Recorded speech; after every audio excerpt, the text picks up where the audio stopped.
Professor, Okay. I Yes. want to ask you about your curriculum. Talk a little bit about your story on dentistry. Oh, okay. Well, I've been practicing. I graduated in 1986, so I've been practicing for quite a number of years. The old story is that my mother, who's still living, she's 91 years old, but she had said to me, I said, I really want to be like a carpenter, somebody who could make cabinets and work with their hands and wood and stuff like that. And she said to me, you're not going to become a carpenter because carpenters don't have a DR in front of their name, meaning a doctor. So that's went to dental school. My brother's actually a physician. He's a retinal surgeon in California. So that's what happened. And I found that dentistry is great because you do a lot with your hands, as you know. So it's a lot of fun, and we make teeth for patients. So it's really sort of revolves around that. In regards to the curriculum, I'm looking forward to coming to your facility. I heard you have a great teaching institution, and you're very well known. I saw some of your original work at maybe a meeting that you had. Maybe Ron Nevins had invited you, and you were up there with Danny Boozer. And Danny Boozer, obviously from Bern was very conservative. So even immediate implant for him was something, very new, and, him being very conservative, they've now adopted it.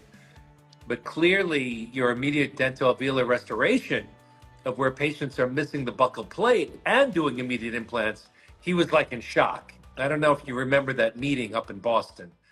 But I think that's one of the first times I actually heard you speak about it. So it's great. I'm really looking forward to coming to your teaching institution to really talk about immediate implants from intact sockets or type 2, with the ones that you have with dental alveolar dehiscence defects, and even type 3 where they have already recession defects, and how much can we manage with immediate implants and achieve good aesthetic results even with patients who have pre-existing recession defects, which mean that there's part of the hard and soft tissue that's missing. It's a 3-day course. I think that you and I discussed how you would do the surgical part because I don't do surgery, but I would do the temporization part.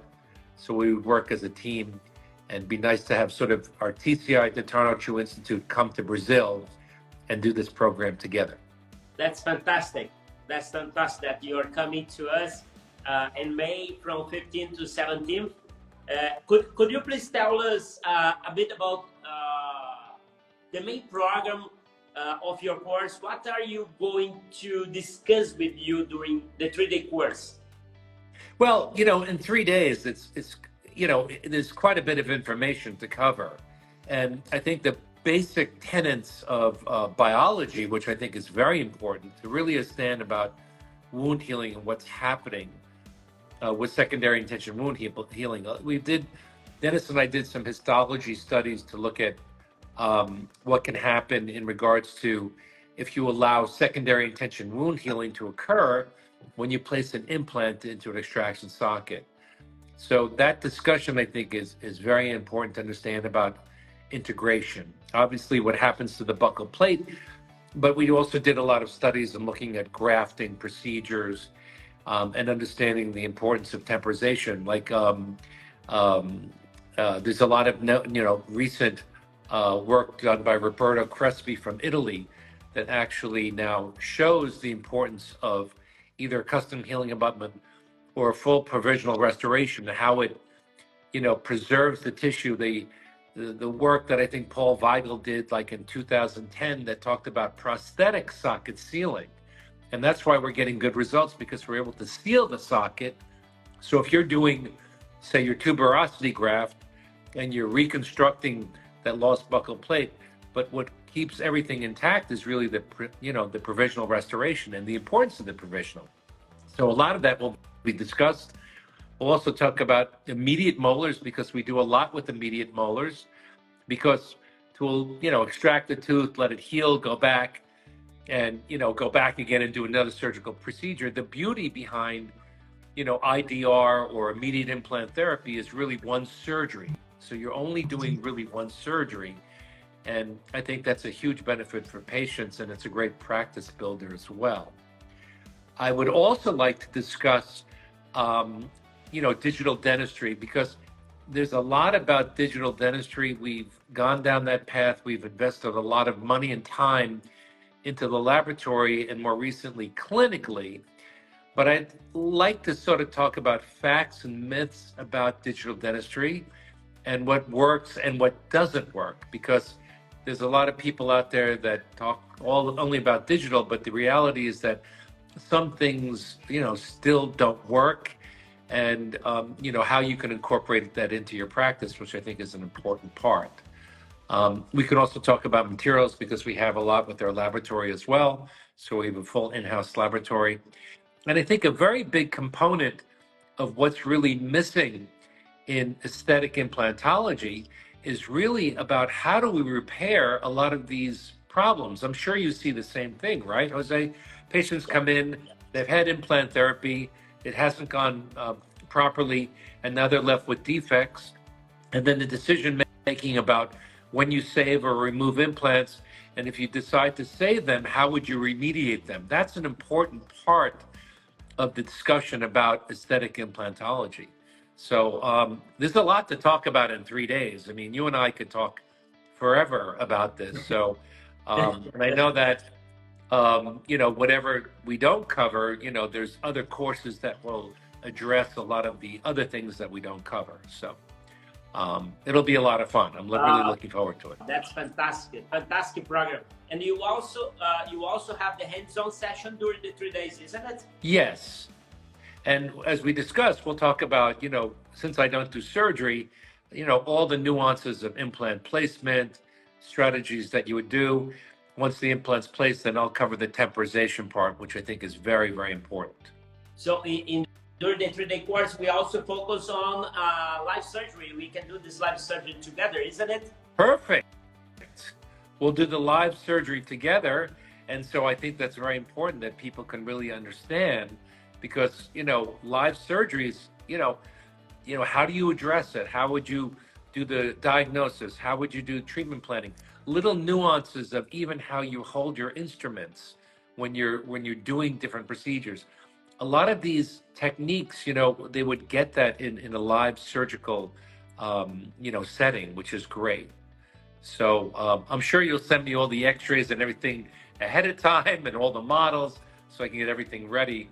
But it's very nice to have. And, I think even you, from a surgical standpoint, you being educated, in the analog world. My daughter, Stephanie, who's a very recent graduate as a periodontist, she's only been out about 3 or 4 years now, but she was trained more from a standpoint of planning and surgical guides. And maybe a good discussion between whether you would use a guide or not, and what are some of the pros and cons. Because if I ask Dennis, he's like Uli Grunder. He would say, oh, I don't need a guide. What's very interesting is that with guides, maybe a pilot guide is very important. But to do the whole procedure guided, I'm not so sure, because I think a lot of surgeons feel like, the quality of the bone and surgery is almost like an art and a feel, where you have to actually feel the bone. So maybe what you would plan from A to Z is not exactly what would turn out. So I think a great discussion about guides and when you would use them and the nuances of analog would be a great discussion as well in the 3 days. Fantastic. This will be an awesome program. I'm looking forward to see you here. And how many years have you been working together, you and Dennis Tarnow in New York? I've known Dennis probably for about 30 years. Obviously he was a very big name, and he still is a very big name in dentistry. I actually was at a dental conference at a resort, and I happened to hear him initially when implants came out, probably, maybe around 1990. And here's this guy. I'd never heard him speak before. And here's this guy. And the topic was really about sort of the 10 commandments of Brandemark, but I'm going to show you why these 10 commandments are wrong. Yeah. And he went through one by one with research and evidence and clinical information. And I said, who is this guy? I mean, I was like blown away because he's such a great thinker and teacher. But some of the tenets that Brennemark originally had, as a physician and a surgeon, having, a sterile theater, as they would say, the OR. And Dennis did some studies at NYU to show that, if you don't do that, but you do it in a clinical environment under sterility, conventional sterility, that the survival of implants are the same whether or not you did it in the OR or not. And these were some of the interesting things that Brandemark had developed initially, but Dennis did a lot of studies to refute that. So, so we used to practice together in the same building, but then their lease ran out in about 2005, and my lease was going to run out, and I started really working a lot with Dennis because he was right in the same building. That he said, well, why don't you just merge your practice with us when we move? And that happened in 2005. So I've been practicing with Dennis for about 20 years in the same office. Wow. So it's been great. It's been it's gone quickly, but it's been a great ride. He's just a great person and a great teacher and a great friend. Yes, I know that we have this course in New York together, and now in Brazil we have the opportunity to see you and almost to have the same program here in Brazil in our training center at Bros Education. I told you I'm very excited about this. I'm looking forward to see you here and to have fun with this very nice program. And collaboration. Sure, we're doing this TCI program in Brazil. And it's great. It's a great collaboration because you have done a lot of different things. And the old saying is that, you surround yourself with the best people because you can learn from them. And so I'm looking forward to coming down and learning some of your techniques. We have a little variation of your type 2, scenarios, dentoalveolar dehiscence defects, and how we treat them. But some of the products, you may not be able to have in Brazil, and definitely your techniques with tuberosity and all the research that's done on how vibrant tuberosity tissue is from soft tissue and bone is definitely the way to go. So you've been doing some amazing things. Yeah. I actually know that you'll be coming to the Greater New York Academy of Prosthodontics meeting this year in December, because Ernesto Lee, who's the president, he asked me to be his program chair. And he said, well, what do you think about Jose? And I said, absolutely. Have Jose come. He'll blow people away. I don't know if you've ever come to New York, but that's a very special organization. We usually get about 700 people, and it's a really special place to come, especially around Christmas time in New York. So please come with your wife, and you'll have a great time. You'll have a great time. I bring all my family. I'm very honored to be part of this project in New York, in this very nice academy. Yeah. I'll be there this December with you for sure. Yeah, it's serious group, serious. Yes, it's a top guys worldwide. I'm sure you heard about it. It's a great organization. Yes, very well known. Tell me, you use it to be a teacher at NYU, isn't it? Yes. I actually, when I finished school, Ken Beecham, who runs continuing education, asked me to run the aesthetic program. And so they had sort of a domestic program that was 1 day a week for, 1 full year. They also had a international program as well, where people would be there full time.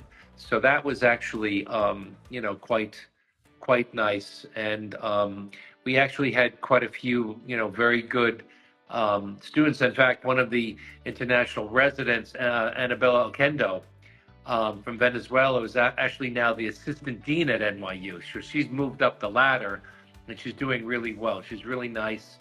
So we have this aesthetic program, and I ran it for almost 10 years. And it was a big commitment, but it had a clinical component as well. But it allowed us to really think about a lot of, like research and information. Like, I don't know if you know Bruno de Silva from Spain, but one of the studies a lot of the studies he did, it was on facial asymmetry. And he's sort of become the world's authority on facial asymmetry. Actually, you'll see him at GNYP as well in December. But he has some fascinating research on that. And so, through the university, we were able to find some deficiencies in the literature, and it gave some of the graduate students the opportunity to do research.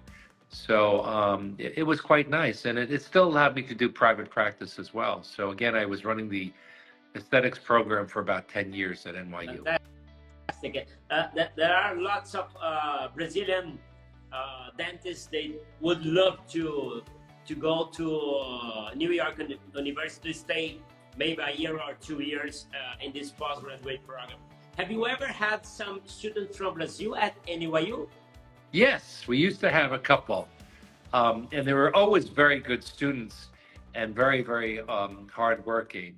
So there's Daniela Echigoin, and she, I think, is from Sao Paulo, and she's been practicing there for quite some time now. So she's doing very well, and she was one of our really top students from Brazil. And we know, of course, there's so many great people from Brazil that have, come here in the United States in regards to, teaching and education.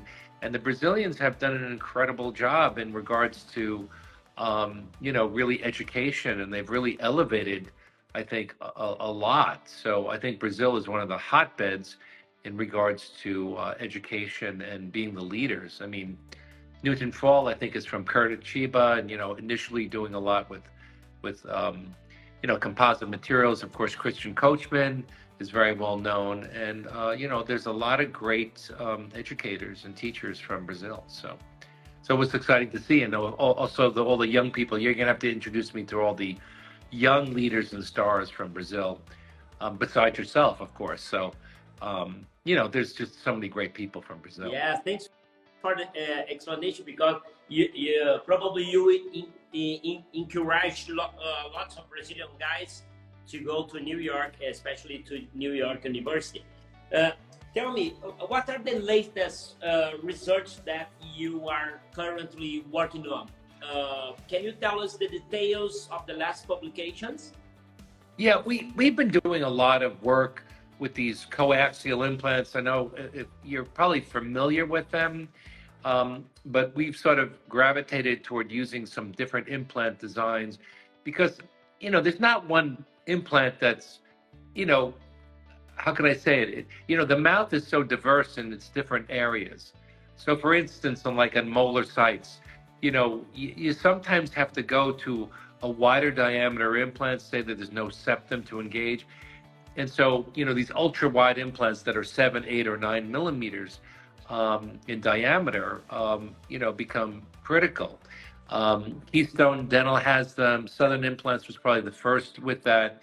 I think ZimV is actually working on an ultra wide implant, and Bio Horizons also have ultra wide implants. So things are starting to change in order to meet immediate molars. But in the anterior region, as you know, the anatomy doesn't really lend itself toward, uniaxial implants, and then you have to angle them more toward the incisal edge, and then you have to use ASC abutments. And the problem with ASC abutments is that, it's hard to make it temporary, and then you have to make a temporary with a screw hole coming out the buccal, and that becomes, difficult to do. So these coaxial implants that have an angle correction built into the head of the implant at the prosthetic interface, we have found to become very, very helpful and useful with the immediate implants in the maxillary anterior region of the mouth. So I'll talk about that. I know that you spoke to Graham Blackbeard, the owner, and about, trying to introduce that, to Brazil. But I think a good discussion about that is somewhat helpful, even though the product, maybe is not available. But I think people should be aware of different implant concepts and designs and why. So we've been doing a lot of research on that. There's a very interesting paper that had been published before with Gustavo and also Oscar Gonzalez Martin, who went to UPenn, and he's the editor-in-chief of the IJPRD.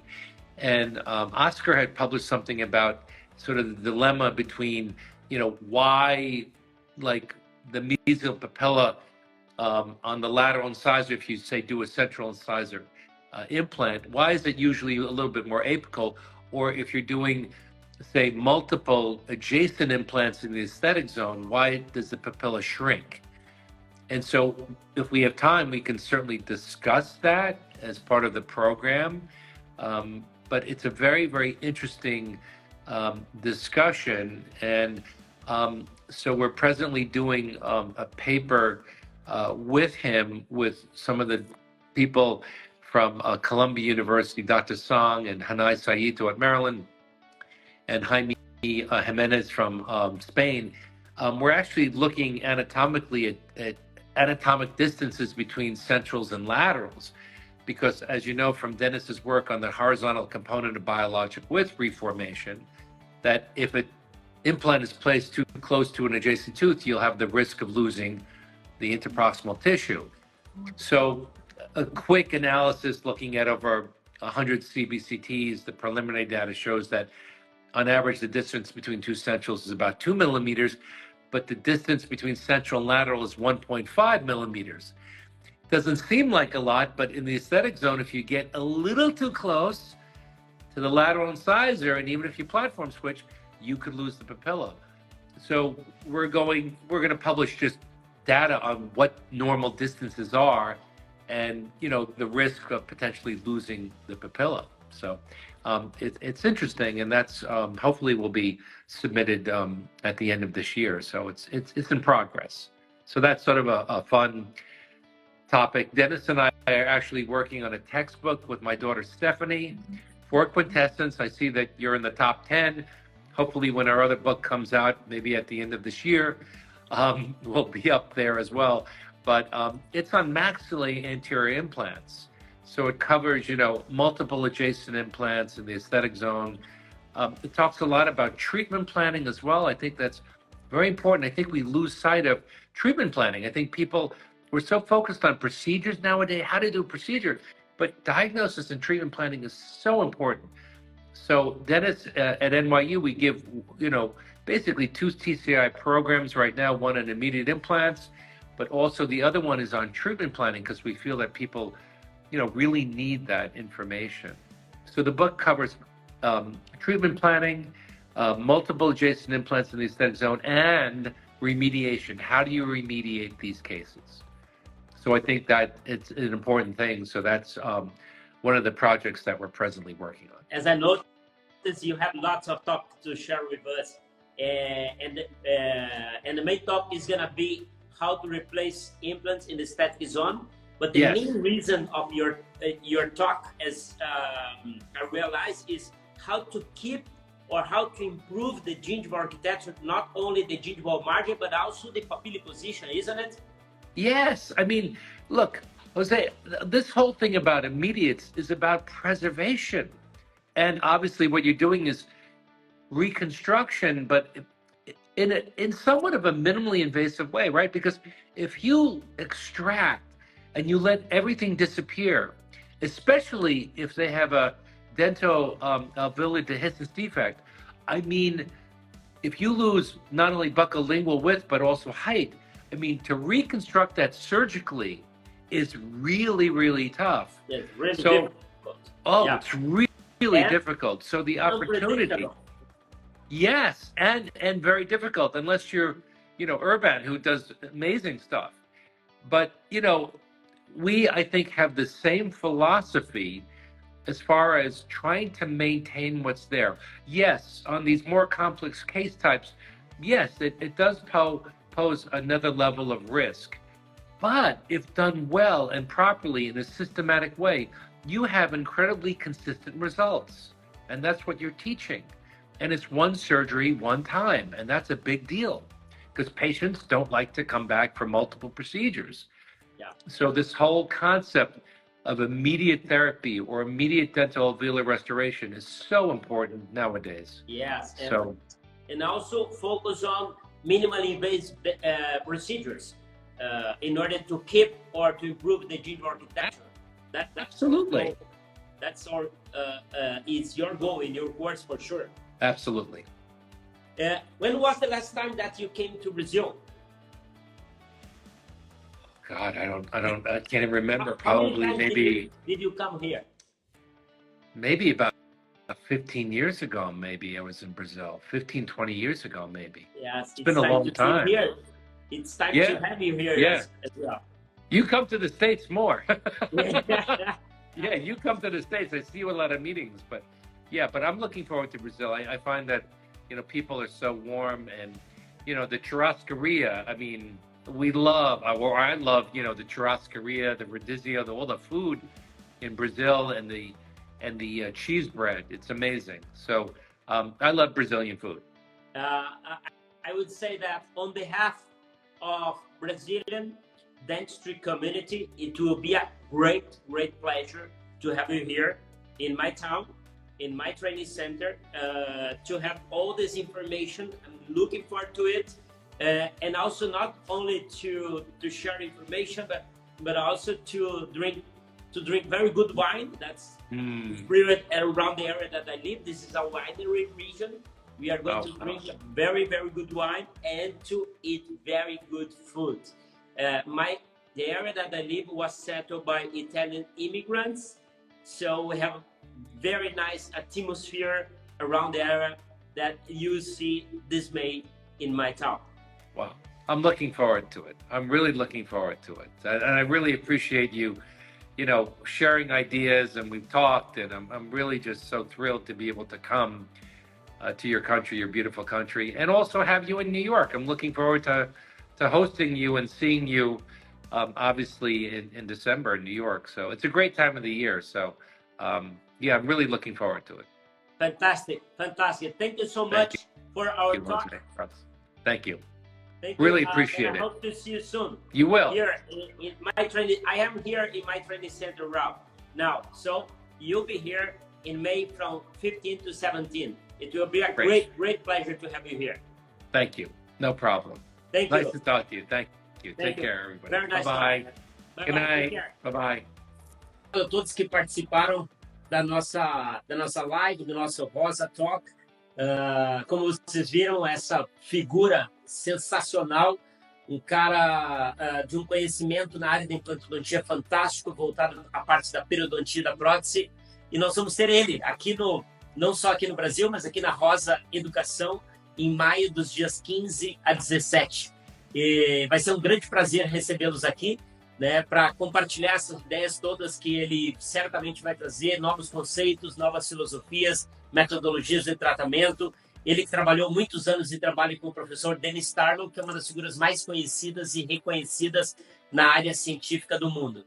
Então, muito obrigado pela presença de todos vocês. Se tiver a oportunidade de estar junto com o professor Chu em maio aqui na Rosa Educação, será um super prazer recebê-los aqui, e também para tomar um bom vinho e comer uma boa comida italiana da nossa região e aproveitar e degustar das delícias da nossa Serra Gaúcha. Uma boa noite para todos.